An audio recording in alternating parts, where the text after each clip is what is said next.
is Kevin David Rail, also known as Killer K Rail. If you happen to see my Firing Squad videos, if you want to check those out, go to my playlist and look at Firing Squad 2.0.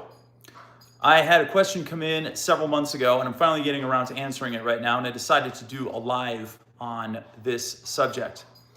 The question that came in was from a guy named Andy, and he wanted to know if fasting on non-workout days is optimal or a good idea. And honestly, I've been fasting for so long, I would say absolutely yes to answer that question quickly, but I'm gonna give you a little bit more context. I have been working out in a fasted state for many years in a row, and I haven't missed a day of exercise, a consecutive day of exercise, since September 30th, 2007. So this October 1st will literally be 18 years in a row I have not missed a consecutive day of exercise. That's for a whole other story. I'm not gonna go into it right now.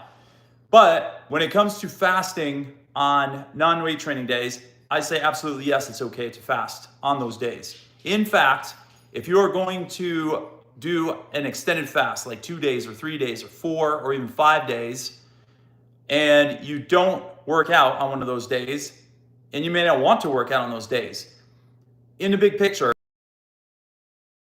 I'm out in a fasted state for a long time. So I'm able to when I do longer fasts. In fact, I did a 5-day fast a couple weeks ago, every day, and you can just watch those videos on my other channel, on my other channel, if you want to check out the results of that. But if you're brand new to fasting and you want to do an extended fast, like I just mentioned, then you might want to scale back your workouts and do something like yoga or Tai Chi or just stretching or go for a walk in the afternoon, something active. I still highly encourage you to exercise while fasting, except you may not want to do a higher intensity workout. You may not be able to do a higher intensity workout. And even in some of my videos, you'll see on days 3, 4, and 5, I started to have to scale my intensity back and my volume back a little bit. And that's one of the things you have to be careful about when you're doing a longer fast and you're still trying to work out.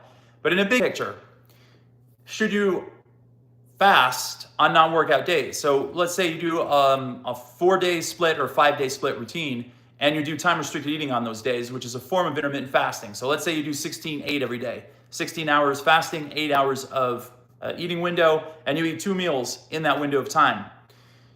In that case, the off day comes. So let's say you take Saturday off, and then you're doing 16 all week. And you say to yourself, should I fast today? Should I do 16 hours? Or should I eat 3 meals a day? Or should I eat multiple meals a day? You should never eat multiple meals a day, first of all. I don't like the 6 to 8 meal a day plan. I think it's absolutely terrible for the body. It causes blood sugar levels to elevate, insulin levels to stay elevated all day long. Your body doesn't have a chance to downregulate at all. And it really has less to do with weight gain than it has to do with the physiological effects and the long-term effects on the body of a diet plan like that. When you're constantly eating and constantly feeding, your body does not get a chance to come down to normal levels. And when I say normal levels, I'm talking about your hormones specifically. Insulin, for example. Ghrelin and leptin are constantly going up and down all the time. And that is just not optimal for longevity and for long-term health, especially when you get up over 40 years old, and especially if you want to optimize fat loss. So in the big picture, yes, you definitely absolutely can and should fast on non-workout days. And it depends on what your goals are. And in this case, for Andy, he expressed to me that he was doing a kettlebell workout a while ago, and he's doing a 16-8 protocol, and he was doing kettlebell workouts, and he was doing great. He lost some weight, and then he kind of got away from it, and he started doing heavy lifting. And with that came, as he said, heavy eating. And if you're doing heavy lifting and heavy eating, you're probably still going to gain weight, and it's probably not going to be the weight you want to gain. You might gain some muscle, there's no doubt about it, some strength and power, yes, but you're also going to get some associated excess adiposity, also known as fat, which you do not want. And one of the easiest, best, and quick ways to avoid that from happening is to follow a fasting protocol of some kind, of some sort, of some nature. If you're trying to lose weight, especially if you're trying to lose weight, then I highly encourage a minimum of 16 to 8 fasting protocol all the time, and then once a month or even once a week, do a longer fast. For example, you can do 16-8, and then once a week do a 24-hour fast or a 20-hour fast. Eat just 1 meal that day. So we'll call that OMAD, 1 meal a day. One month you can do like a 48-hour fast, and then rinse and repeat that cycle over a series of months. So you can do 16-8, do a 48-hour fast once a month, and just keep on trucking down the road. And that, in my opinion, is going to be the best way to optimize fat loss and maintain muscle mass. And if you really want to lose fat fast, then start shifting your workouts to first thing in the morning and try to work out in about a 12-hour fasted state. Today, I worked out in about a 14-hour fasted state. And then when I was finished, it was about, by the time I got done, I was about 16 hours fasted. And then I took a shower, and then I broke my fast at about almost 17 hours fasting. And I'm gonna have one more meal today, and it's gonna be 2, and there's gonna be no snacks in between. Even though I'm doing an 8-hour window or a 7-hour window today, or maybe even 6, I eat throughout that whole window because I am very vigilant about not eating small meals throughout that eating window, because you're still spiking your blood sugar for like 8 hours in a row if you're constantly eating throughout that window. You want to try to avoid that. You want your body to become as efficient as possible on as minimal amount of meals as possible. And once you get that into a rhythm, your body's going to adapt and you're going to be absolutely fine. And that's when you're going to find the greatest results in lean muscle mass preservation and gain, fat burning potential, brain function, sleep optimization, hormone optimization, all these other things. The bottom line is this: you can work out in a fasted state, you can fast on non-workout days, and life is going to be fantastic all the way through. Try to eat clean, try to eat balanced meals. If you want to do keto, that's fine. If you want to do paleo, that's fine. Vegan, I'm not a judgmental type guy when it comes to the style of diet that you follow. All plans, and they work in the right time, the right place. But what you need to do, and you need to do, ideal diet for me is the flexitarian diet, and it is time-restricted eating, and it is doing a periodic extended fast once every month or once every couple of months, every 3 months. And that may not be optimal for you. You may only be able to do 14-10 protocol and eat 3 meals a day, and that's great.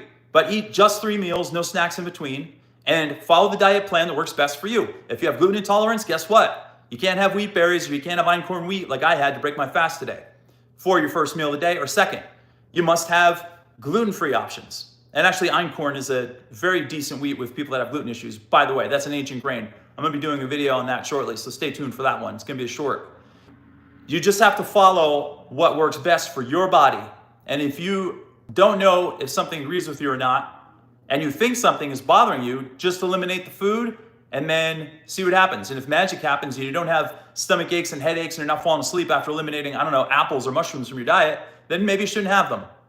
And if you're able to optimize your fat burning potential, your muscle preservation, your brain function, and everything else, and you're following keto or you're following paleo or you're following vegan or plant or carnivore or whatever it is, and you're doing just fine and you have no issues with your blood markers or anything like that, then hey, more power to you, go for it.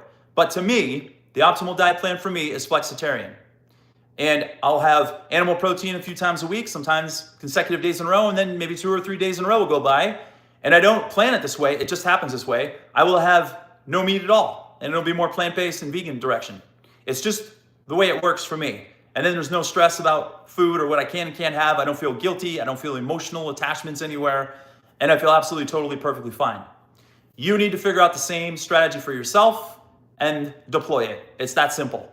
And do your workouts fasted, my opinion, and try to do at least some fasting every day. Even if you do 12 hours of fasting a day with 3 specific meals and nothing in between, and don't eat late at night, you're gonna be in the ballpark of healthy benefits of fasting. And anytime you go longer than 12 hours, the benefits just start climbing up the ladder. I do highly encourage you to not eat or drink late at night though. Absolutely no later than 8. And even ideally, stop eating by 5 or 6 p.m. and even earlier if you can. And that's when most magic happens with fasting. Early time restricted eating between like 8 a.m. and 3 p.m. or 7 and 3 or 8 and 4, somewhere in that ballpark, has been known to be the biggest and most benefits to fasting and health.